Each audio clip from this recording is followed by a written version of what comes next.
మా స్కూల్ పిల్లలకు తెలుగులో రీడింగ్ ఏ విధంగా చేయిస్తున్నామో ఈ వీడియోలో మనం చూద్దాం. చంద్రుడు ఇద్దరు అన్నదమ్ములు. వీళ్ళిద్దరూ చాలా రోజుల వరకు ఒకరిని ఒకరు కలుసుకోలేకపోయేవారు. ఈవేళ ఇంటికి రాగానే చంద్రుడు షికారుకు వెళ్ళేవాడు. ఉదయం చంద్రుడు ఇంటికి వచ్చే వేళకు సూర్యుడు బయటకు వెళ్ళేవాడు. ఒక రోజు చంద్రుడు, అన్నయ్య, నువ్వు లేకుండా నాకు బాగా అనిపించడం లేదు, పద ఇవాళ మన ఇద్దరం కలిసి షికారుకు వెళ్దాం అన్నాడు. లేదు తమ్ముడు, మన ఇద్దరి పనులు వేరు వేరు, కలిసి వెళ్ళమంటే చాలా గొడవలైపోతాయి అంటూ సూర్యుడు సర్ది చెప్పాడు. షికారుకు రాకుంటే నేను నీతో ఎప్పుడు మాట్లాడను అంటూ అలిగాడు చంద్రుడు. నా మంచి తమ్ముడివి కదా, అలా కోపగించుకోకు అంటూ ప్రేమగా చంద్రుని తలపై చెయ్యి వేసి నిమురుతూ తిరిగి అన్నాడు. పద ఇవాళ నీతో కలిసి ప్రపంచమంతా తిరుగుతాను, ఏం జరుగుతుందో చూద్దాం. ఎంతో సంతోషించాడు. ఇద్దరు మేఘాల్లో దాగుడు మూతలు ఆడసాగారు. ఎంతో ఆనందించారు కూడా. మునకలేశారు. చాలా ఆనందం కలిగింది. పర్వతాలు, కొండల మీద పరుగులు తీశారు. ఎంతో ఆనందించారు. అది మనసు నిండిపోగానే చంద్రుడు అన్నాడు, అన్నయ్య, లోకంలోని వాళ్ళంతా ఏం చేస్తున్నారో ఒకసారి చూద్దాం.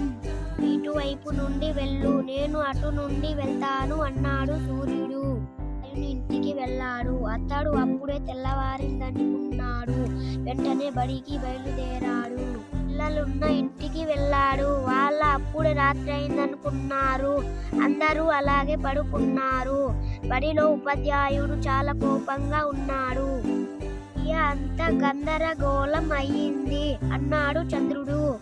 అవును తమ్ముడు, సూర్యుడు కొంచెం సేపు ఆలోచించి తిరిగి అన్నాడు, పద మనం ఇద్దరం ఒక ఇంటికే వెళ్దాం. ఇద్దరు ఒకే ఇంటికి చేరుకున్నారు. సూర్యుడు నానమ్మ గదిలోకి తొంగి చూశాడు. ఆమె తెల్లారిందనుకుంది. తొందరగా లేచి కూర్చుంది. గదిలోకి వెళ్ళాడు. ఆమె రాత్రి అయిందని అనుకుంది. అలాగే పడుకుంది. నాన్నమ్మకు చాలా కోపం వచ్చింది. కూడా గందరగోళం అయ్యింది. చంద్రుడు అన్నాడు, అవును తమ్ముడు అంటూ సూర్యుడు చాలా ఆలోచించి, రా, ఇక ముందు నేను నడిపిస్తాను, నువ్వు నా వెనక రా.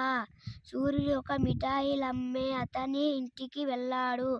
అతడు తెల్లవారి అయిందనుకున్నాడు. వెంటనే దుకాణం తెరిచాడు. చంద్రుడు కూడా అక్కడికి వెళ్ళాడు. అతడు రాత్రి అయిందనుకున్నాడు. అక్కడే నిద్రపోయాడు. మిఠాయిలన్నీ తినేశారు. భార్య అతన్ని బాగా కోపడింది. చూడు, ఇక్కడ కూడా గందరగోళం అయ్యింది అన్నాడు చంద్రుడు హైరాణ పడుతూ. అవును తమ్ముడు అంటూ సూర్యుడు మళ్ళీ ఆలోచించి అన్నాడు, పద మనం ఇద్దరం ఒకేసారి వెళ్దాం అంటూ నడిచాడు. ఇద్దరు కలిసి ఆట స్థలానికి వెళ్ళారు. పిల్లలు అప్పుడే ఉదయం అయిందని అనుకున్నారు. వాళ్ళు అలాగే పడుకోసాగారు. గోల్ కీపర్ రాత్రి అయిందని అనుకున్నాడు. పాపం, అతడు అక్కడే నిద్రపోయాడు కూడా. మరో పిల్లవాడు వెంటనే గోల్ చేశాడు. కెప్టెన్ కు బాగా కోపం వచ్చింది.